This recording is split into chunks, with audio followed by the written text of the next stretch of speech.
Good evening, ladies and gentlemen, and welcome! This is German Turtle 05, and this... I've forgotten the name of the game. Good work. Go me.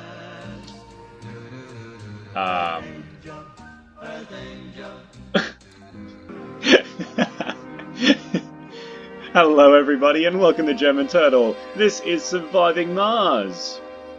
We're about to land our first rocket, the HMSPS RS-1.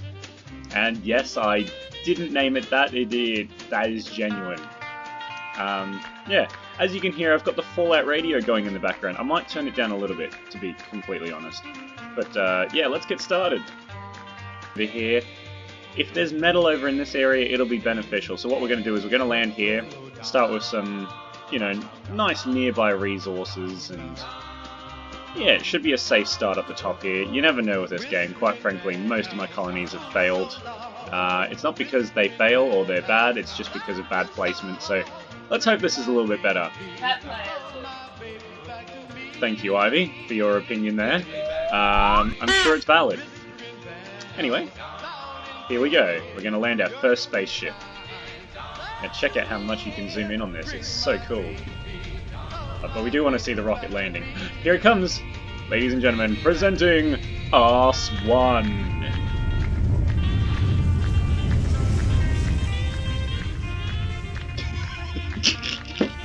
Oh, that's beautiful. Now, for those of you that don't know, ARS was actually the Australia's concept for an actual space company like NASA, but based in Australia. Hang on, I need to turn this radio down. I'm having too much fun. We can enjoy that more now. But yeah, this is RS-1, or what do we call it? HMSPS RS-1. Yeah, RS-1 for short. Now, we just saw our drones and our workers unloading there. So the first thing we need to do is make a base of operations for these guys. So at the moment we just have drones on Mars. We will be sending humans here. You can see their little portal webcams streaming on top there. There's like mini GoPros in the future. Oop, mini GoPros in the future there. We can actually rotate this map too. Check it out. They're so cool. Like, if I had one of these as my vacuum cleaner, I don't think I'd ever need another robot. What's up, buddy? What's this one's name? Drone 3. We're gonna have to give him a better name than that. Let's call him RC. No, that's mean. Butts. There we go. Sir Butts. A lot. Sir Butts a lot. Oh, there, Sir Butts a lot. And in honor of HMS Shippy McShipface or Bodie McBoatface down in Sydney, this will be Droney McDroneface.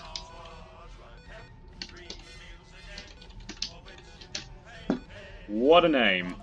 Right, so this one controls all of them. We'll call this Her Royal Majesty Elizabeth. Eliza B. Oh yeah. Eliza B. That's code. Right. Let's start offloading the spaceship by giving them a universal depot over here. Let's just put that... yeah, that's a good place for it, actually. To work! Oh, look at them go!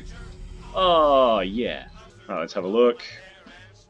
And sure enough, they're offloading our first resources on Mars. What an important step.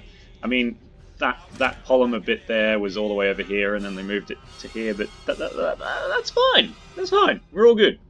Right, some basics that we need to set up. We need power. These guys are going to run out pretty quick here, so let's get powered on wind and solar energy. Now, I've had a little bit of a precursory look into this game. When I say a little bit, I mean I've literally been playing it like crazy. And putting things right next to each other has absolutely no effect on their productivity, even though it really should. So, 4 of those. Oh, no, get rid of that. Goodness gracious me. I'm glad we're going in slow mode. There. Perfect. Perfect. Right. And now, on the other side, or like further down here, we'll have our solar electricity. Okay, one there. One there. One there. Wow, this song, holy damn. Right, that's a solar panel in every direction. Let's have some little ones as well. Wow, the banjo. Holy Banjo-Kazooie. And we will obviously want a place to store our power, since that matters a little bit. Right, so we now have consumption and creation. The other thing we kind of need to get on top of is a source of concrete. The concrete extractor, here we go. There we go. To power that as well. And once this is all sort of set up and running, just do that, make it look aesthetically pleasing.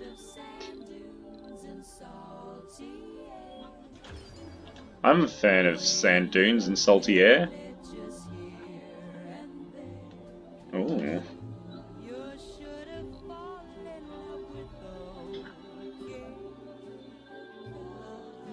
There's a source of water over there we're going to have to tap into. We also need a source of metal. As you can see, there's concrete down here. There's a whole bunch of things to research, which is going to be very interesting. This here is a uranium deposit, I believe, or rare metal deposit as they're called. And essentially that's how you make money in this game. When you become less reliant on the funding that's sent to you from Earth, you actually mine this stuff, ship it back on the rockets, for which you also must produce fuel. That's the essentials of this game, but you can also have humans on the planet while doing that. Hello everybody and welcome back. We've made a bit of progress in our Mars colony. I wanted to share this exciting moment with you where we check out the first concrete extractor as it's finished and as it starts to work. Let's just quickly speed that up, make it look a little more natural. Or not. Boom. Alright, here we go. Clonk. Oh, it's so cool. Ah, look at this. Look at this beauty. Oh yes, machinery! This is actually happening. We're on Mars and we have machinery. Wow. Oh look, it's altering the texture of the floor. I didn't notice that the first time. It's actually, yeah, it's actually scratching the surface off. Let's give it a fast forward. Wow, look at that! Damn! Oh, it's even got like a little grid where the certain bits have gone over. That does look really cool, doesn't it? Stop telling me about priorities. I'm happy playing this game how I want to play it. Wow, that's so cool.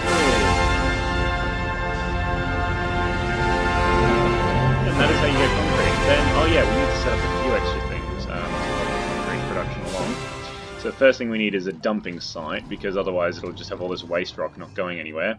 Now we wanted to build our dome here, so the waste rock will have to go... I guess over here is not too bad, as long as we don't keep it too close to those solar generators. There's one, there's another. The other thing we'll obviously need is probably a concrete depot, let's be honest. There's a lot of concrete here, and we plan on using all of it. Right, so we've got that going. Looks very healthy for the environment, of course. But Mars needs some CO2, so let's give it to it. Where professionals are doing that from Earth. Global warming. Right. So we've got our solar panels up and running. All 8 of them. That's our power storage unit, and these are our nighttime power sources, wind farms. Actually, they're more 24/7, but they take over at night as the primary source of power. So we've got all that going for us. Let's go back to normal speed here, because I don't want to overdo it. What's left on the rocket? Have we emptied all the resources? We have indeed. Okay, so the next thing we want to do is get another rocket down with some more resources and the ability to expand to resources that we need. Now we can see here there's 2 sources of water. We want a lot of water before we get our first humans here. But more importantly, we need to make fuel, and you need water to do that. I believe we're actually starting to run out of resources already. Yeah, electronic parts are pretty low, machinery parts are 1/4 down, and polymers are 1/8 down. Okay. Let's go ahead and land a second rocket over here so we can gather the water and the metal here as well. So we want drones, or at least a drone prefab, a drone hub. Right, cargo rocket, prefab buildings, drone hubs, we want 2.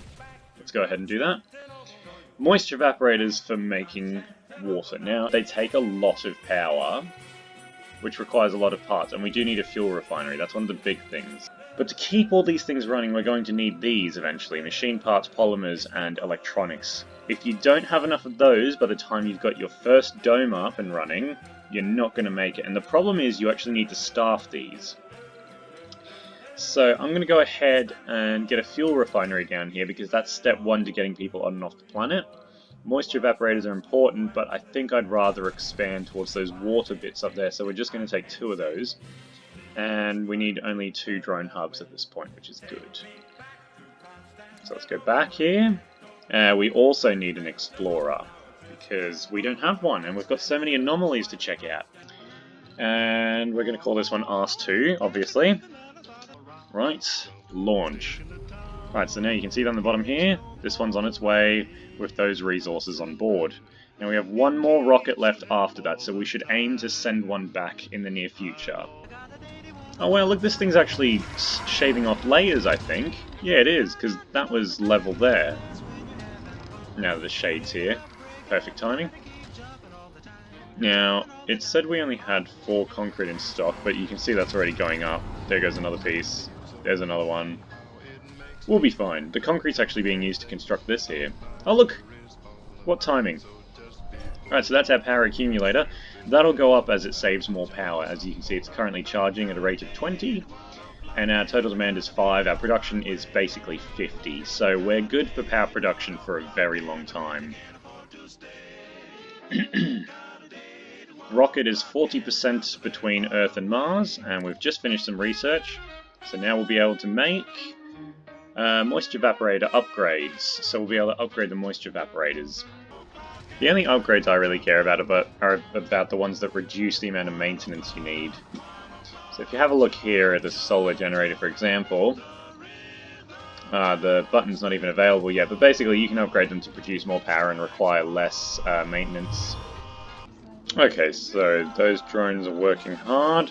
Now we have a rocket to be landing here, so let's get on with it. Actually no, first, we've got, yeah, so this is the map. You reveal it piece by piece. I've got these orbital probes here you can take with each rocket. They might be able to help us reveal more useful resources in the sort of near vicinity. Both of those were complete misses, which means I'm glad we're not wasting resources on scanning them. Actually, the other thing that might have been smart a while back would be to have set up some of these bad boys, sensor towers, because they actually do all the hard work for you. And I completely forgot. Let's put one in each direction, warn us of incoming dangers, etc. Right.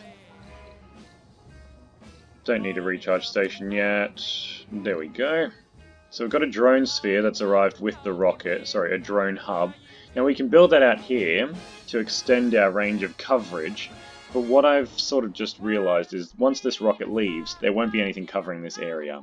So if we build one here, we'll cover both areas plus that 1 water resource out over there. So that is an excellent course of action for us to do. So that's what we're doing. Boom. And that's just going to auto-build because we've got it as a prefab on Earth. And that means that we can land this rocket just here somewhere and it won't actually make a big difference.